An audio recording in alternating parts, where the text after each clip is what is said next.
சேலத்தில் நடைபெறவிருக்கும் கூட்டம் பாமக பொதுக்குழு அல்ல, அதன் முடிவுகள் பாமகவை கட்டுப்படுத்தாது என்று ஒரு அறிவிப்பு வெளியாகி இருக்கிறது.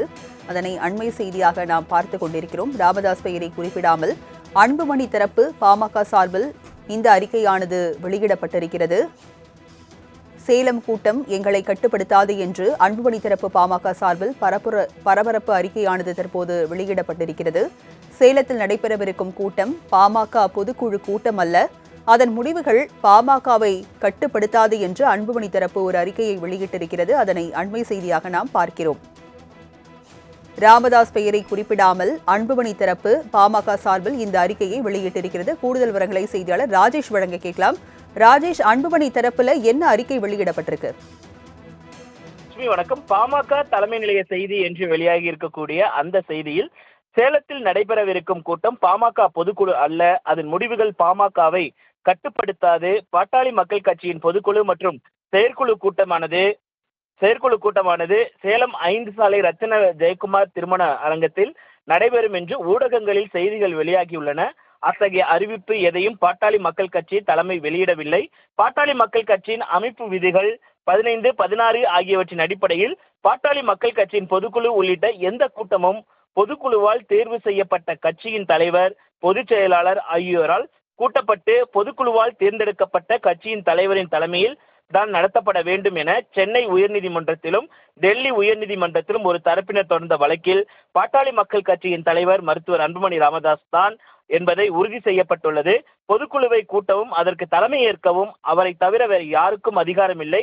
பாட்டாளி மக்கள் கட்சியின் பெயரை தவறாக பயன்படுத்தி சேலத்தில் சட்டவிரோதமாக செயற்குழு மற்றும் பொதுக்குழு என்ற பெயரில் ஒன்று கூடல் ஏற்பாடு செய்யப்பட்டிருப்பது குறித்தும் தேர்தல் ஆணையத்திற்கு பாமக தலைமை முறைப்படி தெரிவித்திருக்கிறது. எனவே சேலத்தில் 29ஆம் தேதி நடைபெற உள்ள கூட்டம் பாட்டாளி மக்கள் கட்சியின் பொதுக்குழு கூட்டம் அல்ல, அதில் எடுக்கப்பட்ட முடிவுகள் பாட்டாளி மக்கள் கட்சியை எந்த வகையிலும் கட்டுப்படுத்தாது என்பதை பாட்டாளி மக்கள் கட்சியின் தலைமை அலுவலகம் அனைவருக்கும் தெரிவித்துக் கொள்கிறது என்று குறிப்பிடப்பட்டிருக்கிறது. ராஜலட்சுமி, சேலத்தில் நடைபெறவிருக்கும் கூட்டம் பாமக பொதுக்குழு அல்ல, அதன் முடிவுகள் பாமகவை கட்டுப்படுத்தாது என்று ஒரு அறிவிப்பு வெளியாகி இருக்கிறது.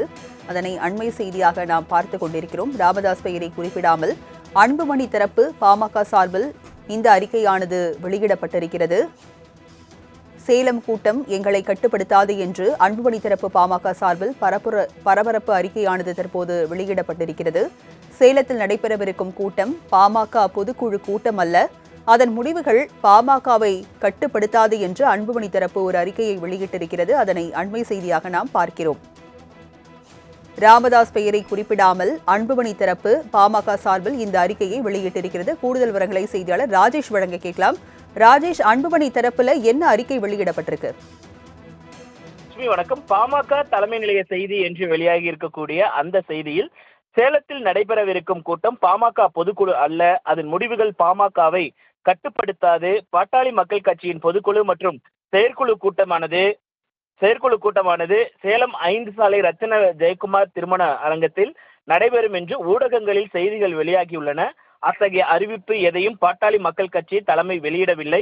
பாட்டாளி மக்கள் கட்சியின் அமைப்பு விதிகள் 15, 16 ஆகியவற்றின் அடிப்படையில் பாட்டாளி மக்கள் கட்சியின் பொதுக்குழு உள்ளிட்ட எந்த கூட்டமும் பொதுக்குழுவால் தேர்வு செய்யப்பட்ட கட்சியின் தலைவர், பொதுச் செயலாளர் ஆகியோரால் கூட்டப்பட்டு பொதுக்குழுவால் தேர்ந்தெடுக்கப்பட்ட கட்சியின் தலைவரின் தலைமையில் தான் நடத்தப்பட வேண்டும் என சென்னை உயர்நீதிமன்றத்திலும் டெல்லி உயர்நீதிமன்றத்திலும் ஒரு தரப்பினர் தொடர்ந்த வழக்கில் பாட்டாளி மக்கள் கட்சியின் தலைவர் மருத்துவர் அன்புமணி ராமதாஸ் தான் என்பதை உறுதி செய்யப்பட்டுள்ளது. பொதுக்குழுவை கூட்டவும் அதற்கு தலைமை ஏற்கவும் அவரை தவிர வேறு யாருக்கும் அதிகாரம் இல்லை. பாட்டாளி மக்கள் கட்சியின் பெயரை தவறாக பயன்படுத்தி சேலத்தில் சட்டவிரோதமாக செயற்குழு மற்றும் பொதுக்குழு என்ற பெயரில் ஒன்று கூடல் ஏற்பாடு செய்யப்பட்டிருப்பது குறித்தும் தேர்தல் ஆணையத்திற்கு பாமக தலைமை முறைப்படி தெரிவித்திருக்கிறது. எனவே சேலத்தில் 29ஆம் தேதி நடைபெற உள்ள கூட்டம் பாட்டாளி மக்கள் கட்சியின் பொதுக்குழு கூட்டம் அல்ல, அதில் எடுக்கப்பட்ட முடிவுகள் பாட்டாளி மக்கள் கட்சியை எந்த வகையிலும் கட்டுப்படுத்தாது என்பதை பாட்டாளி மக்கள் கட்சியின் தலைமை அலுவலகம் அனைவருக்கும் தெரிவித்துக் கொள்கிறது என்று குறிப்பிடப்பட்டிருக்கிறது. ராஜலட்சுமி, விவரங்களை வழங்கியதற்கு நன்றி ராஜேஷ்.